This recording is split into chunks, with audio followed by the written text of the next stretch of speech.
tudo bem? Bom, como vocês já sabem, essa semana é a semana da psicologia, a semana do psicólogo. Eu abri uma caixinha de perguntas esses dias para as pessoas poderem interagir, me perguntarem, né?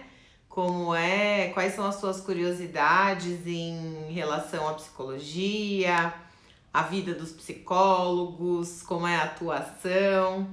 E eu recebi algumas perguntas bem interessantes, até respondi nos stories, mas achei importante gravar esse vídeo aqui para deixar essas perguntas registradas no feed com um vídeo mais completo sobre o assunto. A primeira pergunta que eu recebi foi: os psicólogos se desligam 100% de tudo que eles ouvem durante o dia? Bom, assim como eu disse nos stories, é bem difícil, né? Se desligar de tudo, porque a gente escuta muitas coisas durante o dia, né? A gente escuta queixa, sim, mas a gente também escuta histórias lindas, profundas.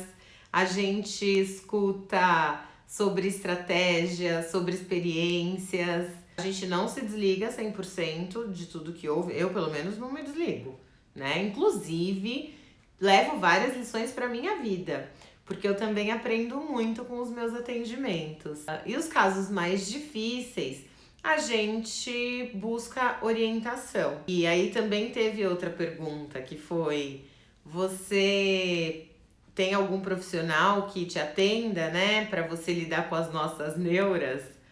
Então, o que acontece?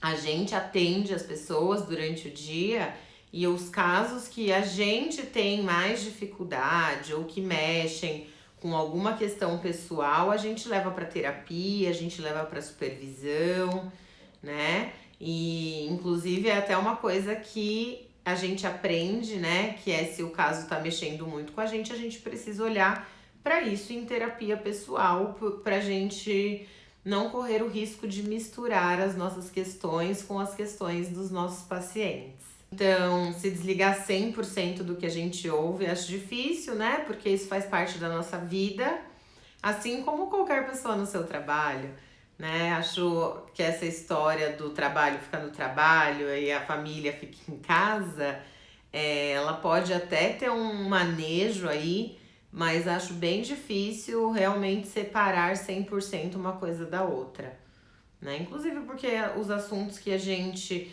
tem em um lugar e tem em outro podem contribuir para nossa vida de uma maneira geral também. E eu tenho um acompanhamento profissional, sim, né? Eu faço terapia há muitos anos, já falei para todo mundo isso, e eu amo. As neuras que eu levo para terapia para lidar são as minhas neuras, não as neuras dos pacientes. Se a coisa que eu escuto de alguém me pega, eu tenho que cuidar disso dentro de mim, né? Não tem a ver com a neura do outro, tem a ver com a minha neura.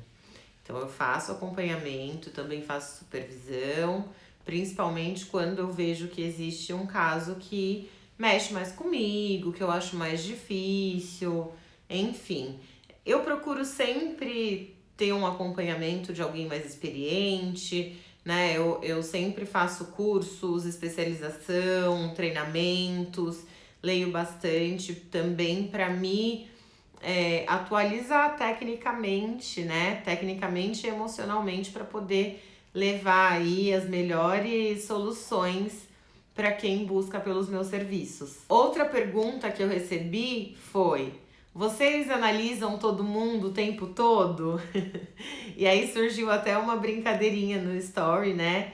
Que eu perguntei: quem é que não analisa? Depois a pessoa que me perguntou isso até falou: não, Gil, mas no sentido de colocar isso dentro de perfis, né? Perfis psicológicos, de patologias, etc e tal.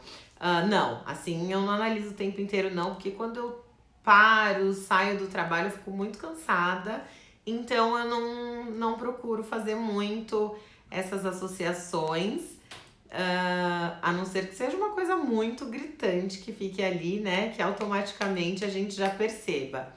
Mas eu acho que, na verdade, analisar as pessoas, isso acontece nas relações, né? A gente analisa o que alguém falou, o que a gente falou para outra pessoa, como é que a outra pessoa recebeu algo que a gente disse, como é que a gente recebeu algo que a outra pessoa disse, né? A gente vai analisando para ver os gostos, se a gente tem gostos parecidos com quem a gente convive. A gente olha para as pessoas, inclusive, para avaliar e analisar se a gente quer se relacionar com essas pessoas, né? Com as pessoas que vão passando pela nossa vida e também para criar uma relação mais saudável. Entendi a pergunta, né? A análise dentro do consultório, dentro do setting terapêutico é diferente dessa análise do dia a dia, mas eu acho que ninguém tá isento disso. Inclusive, fiz uma pesquisa aí nos stories e 80% das pessoas responderam que elas analisam outras pessoas o tempo inteiro.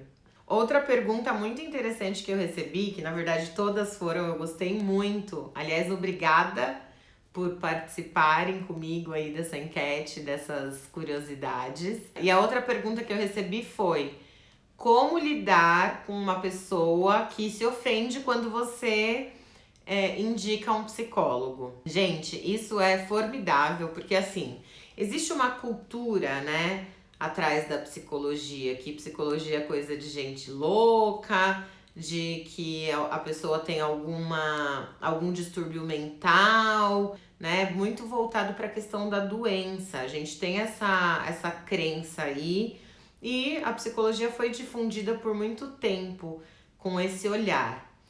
Só que o que acontece? A psicologia, como eu disse no texto que eu fiz ontem, né? Ela não serve simplesmente para tratar doenças mentais. A psicologia também auxilia no nosso desenvolvimento pessoal, nosso desenvolvimento profissional, para que a gente tenha mais autoconhecimento, para que a gente saiba aproveitar e usar melhor os nossos recursos internos e externos também, né? Pra gente melhorar a maneira como a gente se relaciona com as outras pessoas, mas principalmente com nós mesmas. Então existem diversos benefícios aí de se consultar com um psicólogo. Um psicólogo, na verdade, ele te ajuda a criar e viver uma vida com mais sentido. Esse é o meu olhar sobre a psicologia.